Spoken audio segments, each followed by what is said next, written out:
లగచర్ల వివాదం మలుపులు తిరుగుతోంది. ఈ ఘటనలో అరెస్ట్ అయిన మాజీ ఎమ్మెల్యే పట్నం నరేందర్ రెడ్డిని కస్టడీకి కోరుతూ పోలీసులు పిటిషన్ దాఖలు చేశారు. అటు తనపై పోలీసులు నమోదు చేసిన రిమాండ్ను కొట్టివేయాలని కోరుతూ హైకోర్టుని ఆశ్రయించారు పట్నం నరేందర్ రెడ్డి. అటు అదే కేసులో తనకు బెయిల్ మంజూరు చేయాలని వికారాబాద్ కోర్టులో పిటిషన్ వేశారు.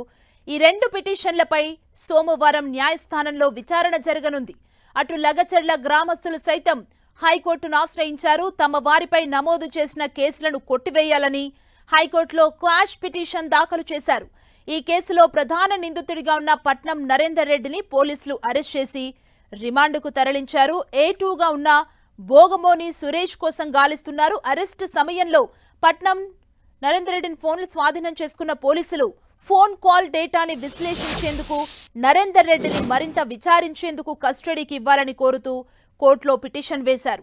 ఆయనను 7 రోజుల కస్టడీకి ఇవ్వాలని కోరారు. మరోవైపు వికారాబాద్ కోర్టులో పట్నం నరేందర్ రెడ్డి బెయిల్ పిటిషన్ దాఖలు చేశారు. ఈ రెండు పిటిషన్లపై కోర్టు సోమవారం విచారణ జరపనుంది. అయితే చెల్లపల్లి జైల్లో రిమాండ్ ఖైదీగా ఉన్న పట్నం నరేందర్ రెడ్డిని న్యాయవాదులు కలిశారు. వారి ద్వారా కోర్టుకు నరేందర్ రెడ్డి అఫిడవిట్ పంపారు. అందులో పలు అంశాలను ప్రస్తావించారు. తాను కేబీఆర్ పార్క్ వద్ద మార్నింగ్ వాక్ చేసే సమయంలో పోలీసులు అరెస్ట్ చేశారని, బలవంతంగా కారులో ఎక్కించి వికారాబాద్ టీడీటీసీకి తీసుకొచ్చారని పేర్కొన్నారు. ఏ ఒక్క పోలీస్ అధికారి తన స్టేట్మెంట్ తీసుకోలేదని, కోర్టులో హాజరుపరిచే 10 నిమిషాల ముందు పేపర్లపై తన సంతకం తీసుకున్నారని నరేందర్ రెడ్డి ఆరోపించారు.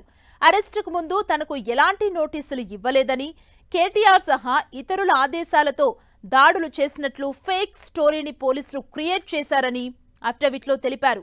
అసలు తాను పోలీసులకు ఎలాంటి వాంగ్మూలం ఇవ్వలేదన్న నరేందర్ రెడ్డి రిమాండ్ రిపోర్ట్లో వారు చెప్పినవన్నీ నిజం కాదన్నారు.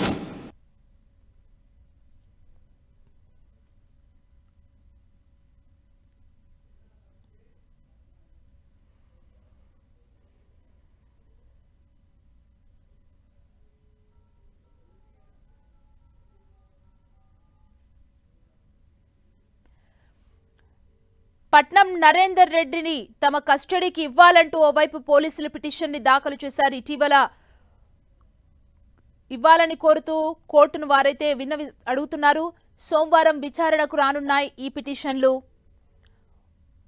మలుపు తిరుగుతుంది లగచర్ల వివాదం. రైతుల ఇష్యూ రాజకీయ రగడకు దారితీసింది.